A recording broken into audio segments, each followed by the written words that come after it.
was born in Poland, in Lodz, and I came to the country in the beginning of the war, in 1940. I grew up in Tel Aviv. I came from when I came to the country, I didn't know not one word in Hebrew, but they sent me to school, and the first thing with this, I started learning some words. But after the first year, I knew Hebrew quite well. It took me several months, and the moment I came to the country, of course, I wanted to be like everybody. And one of the best things to be like everybody was to be a member of Haganah. So I was 14 when I joined the Haganah, and I was very proud of myself. We were quite afraid. It was the middle of the war, and we still didn't know all that is happening there, but we knew that it's horrible. And we were rather afraid, and we knew we were lucky that we were here. But from the class I was learning in school in Poland, there were 25 children in my class.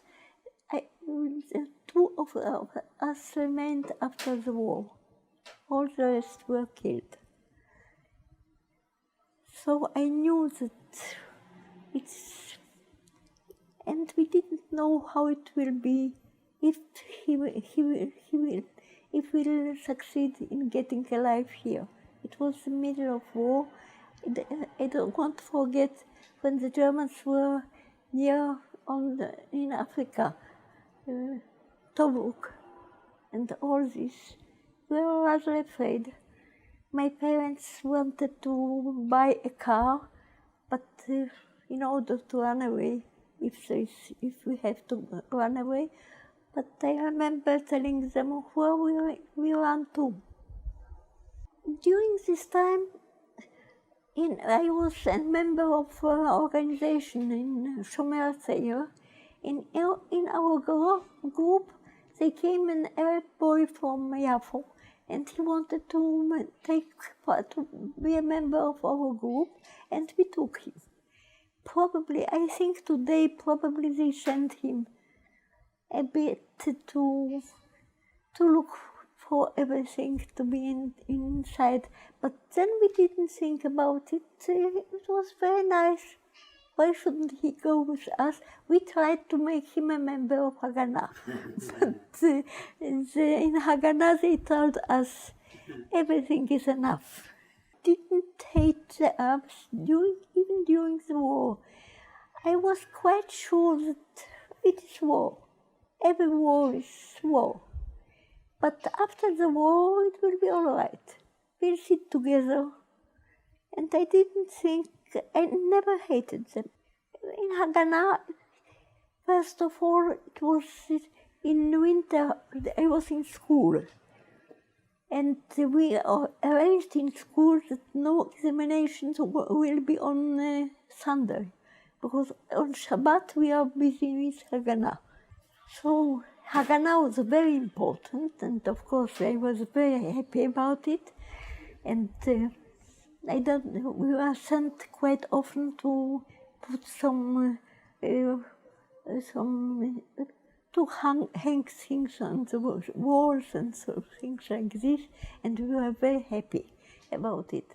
The most important was not to be caught by the British, and generally the arrangement was we are always going to a boy and a girl, and if the British and soldier or a policeman or somebody is coming, we are standing and kissing.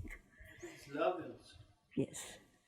And if there were only two girls, we used to go to enter some backyard and start pissing very loudly.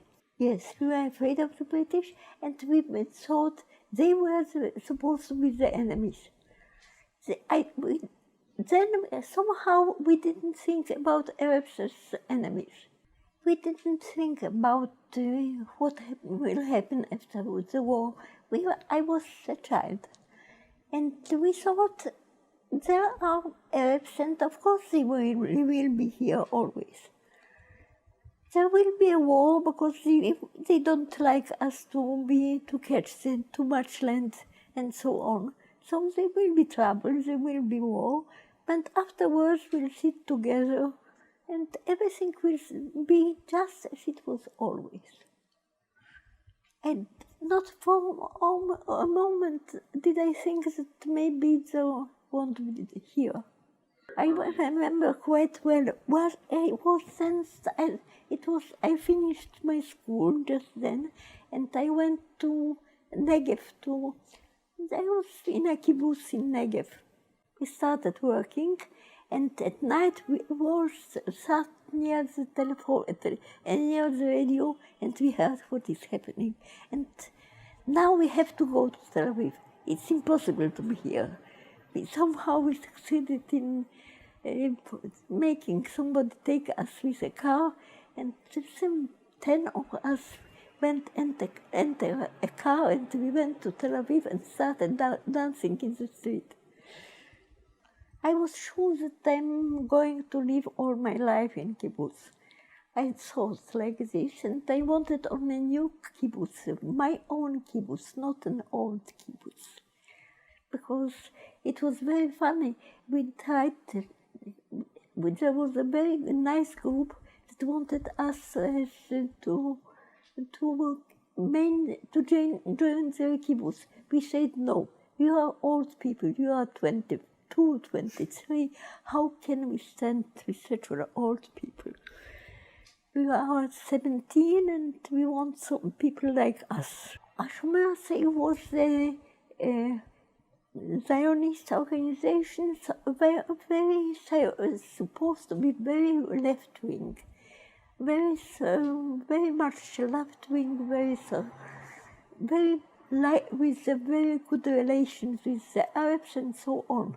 We are visiting in Arab villages and so on, and it was very nice and very happy. And the most horrible thing about it was when the war started and the Arabs were thrown out of their villages. Not one kibbutz said that they don't want to take their land. Not one kibbutz. Everybody was very happy to steal their land. Zionist was then very important because we heard what is happening in Europe. And we thought we must fight. We must have our own place. We must fight, otherwise they will kill us. The only chance of staying alive is here. I was then in Haganah, in the village kibbutz in the Negev. And just this day I had some guests and I took them to visit all the places around. And the places around were near the Arab villages. And the people in kibbutz were crazy, thought, are you crazy? Today you go there. And they ran after us, go back home, pain. Quickly. Don't dare go into any village. And it was the beginning of the war. During the war, in Galil, we left the Negev and we went to Galil. Most of the war I was in enemy fronts, place. Just quite a lot of 4 months I spent in Yehiam. Yehiam was a small kibbutz, new one, that was during the war, he was completely cut off. We got everything, even water from the air, from airplanes through the water to us. In the beginning it was the village, the neighbors. You can't speak with the neighbors. Then they started, we knew that we need help, and they sent some 40 people as help to Hiam, and they were killed on the way. This group was surrounded by the Arabs. The first car succeeded in getting to Hiam.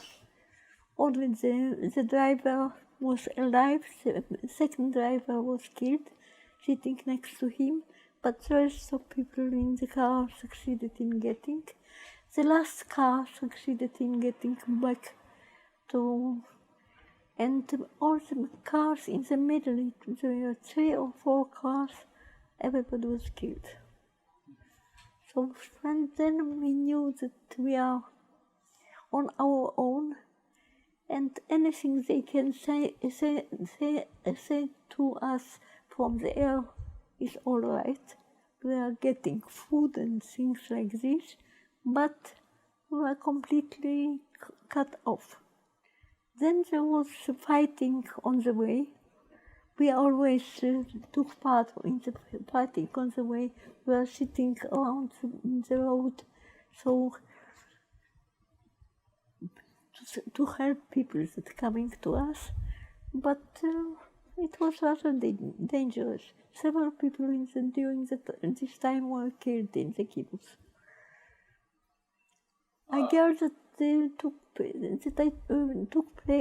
took my place one day was killed. There was. We told her not to look out, but she was sitting with her head out of the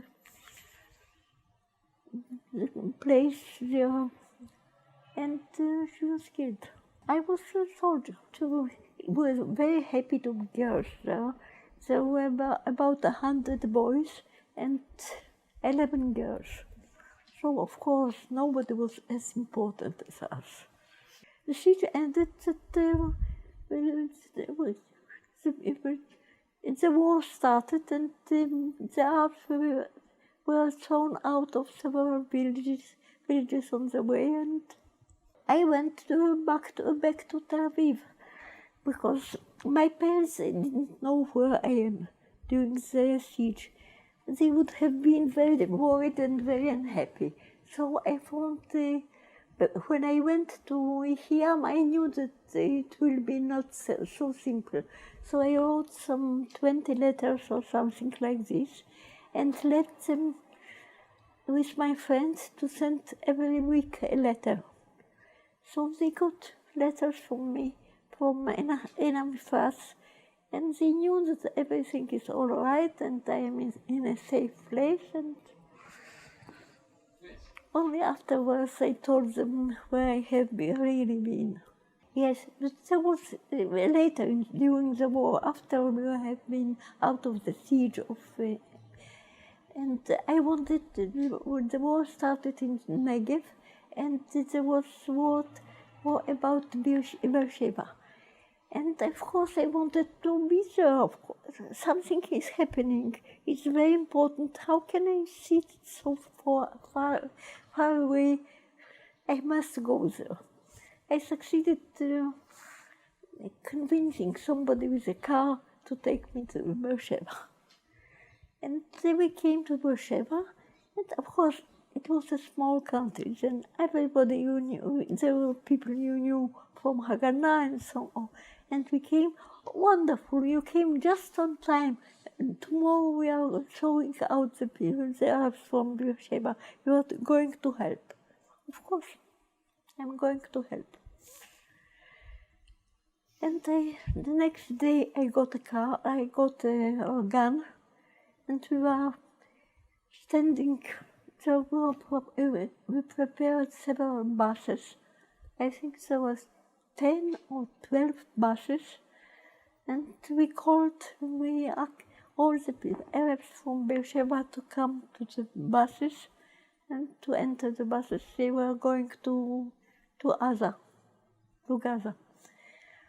And I was standing like everybody with a gun, so nobody will try to run away, and all of them will go into the cars and go to Gaza. And they are in Gaza today, until today. Not them, their parents, their children, and their grandchildren. I haven't been much in Tel Aviv because from kibbutz, from the Galil, I went nearly straight to Negev, but and then I came back. But I was visiting all the time with my parents, and I spoke with on the telephone. In Tel Aviv, it was rather not very easy. They didn't get much food. There was trouble with food and trouble with. There was. Tel Aviv got several bombs. The place where today I was standing there with women in black. It was just a place, so the house that was there was bombed and nothing remained of it. It was a war. No, I was there only for a short time, only to see what is happening. But I only helped throughout the Palestinians from Beersheba. I'm not very happy about it, but it was a war. There was a radio, and I was most of the time I was in a kibbutz, not one kibbutz, but one of the kibbutzim, and we always had a radio.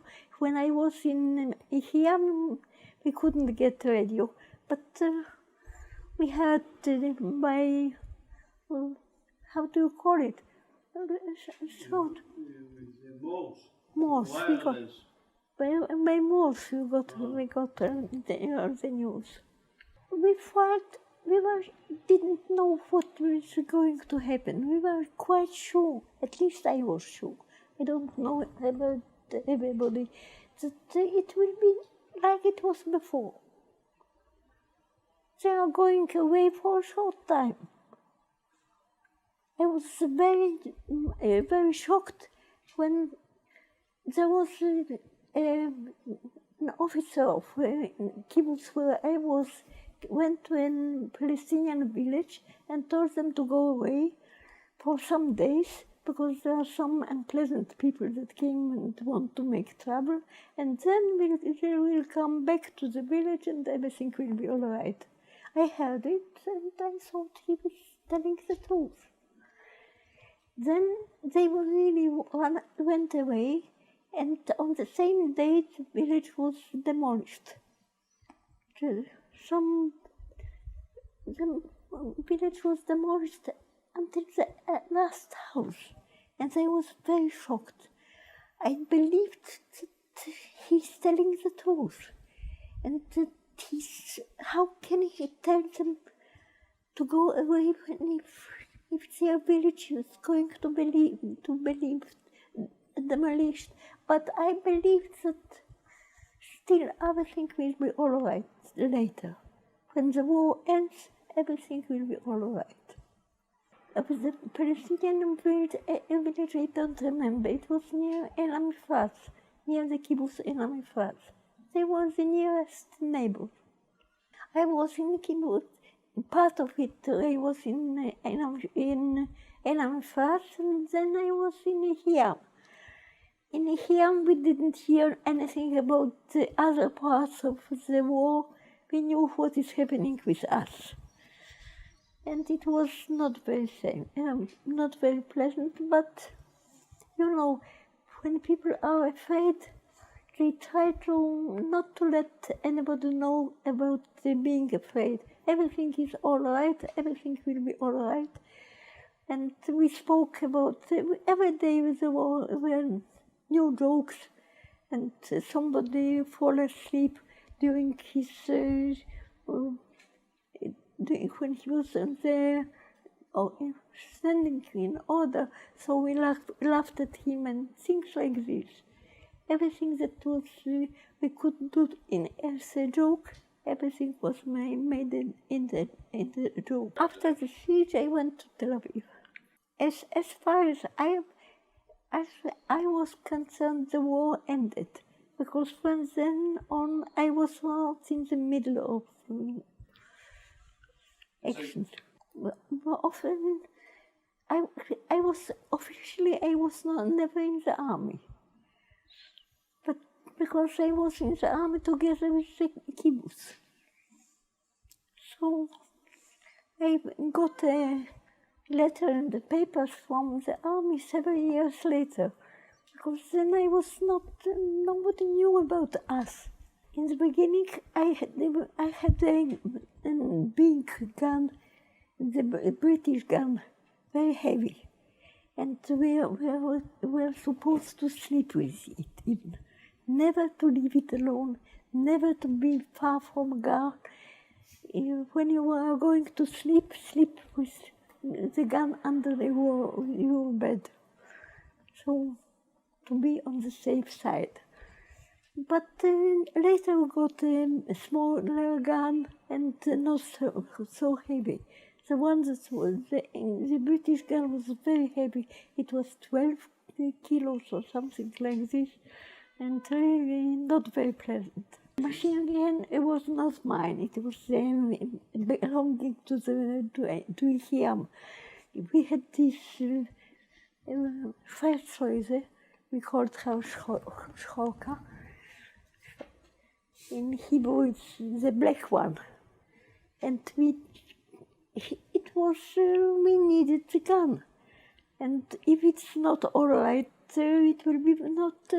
We can be very easily killed. So we tried to be all right with the gun.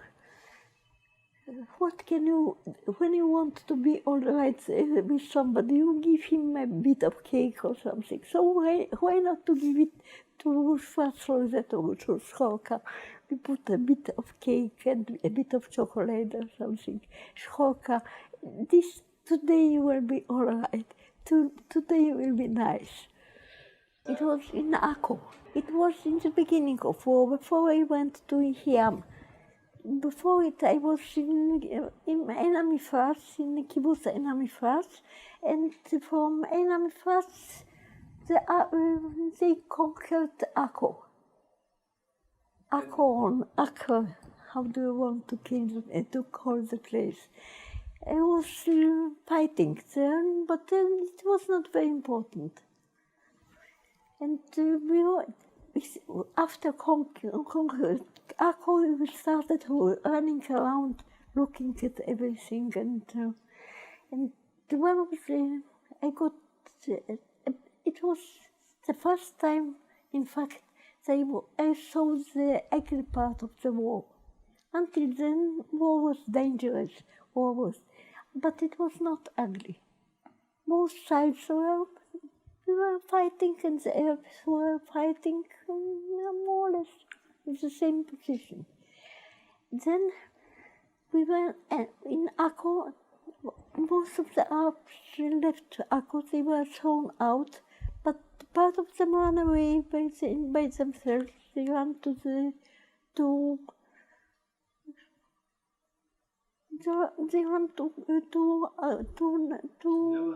Lebanon. Most of them ran to Lebanon, and we were moving around this village, Akko, and looking, and there was the door was open, and we entered, and there was coffee on the table, and people on the table, but nobody in the place. And on the wall, under the table, there was a pair of small shoes of a child. And I understood from this that they ran away in the middle of the meal. They were eating, and then somebody told them to go away quickly. And then I ran away. I didn't have time to put on the shoes on the baby. There were small shoes for a small child. And it was this part of the war I have seen it the first time. This war is not a war of soldiers, it's a war of people, of children.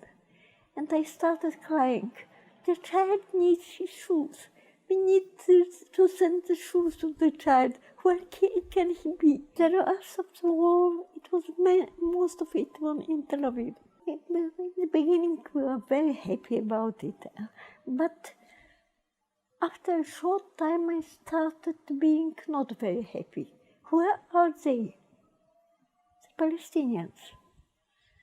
Once we come back, and every day we were speaking about us, are they coming back, are not they coming back, what will happen now?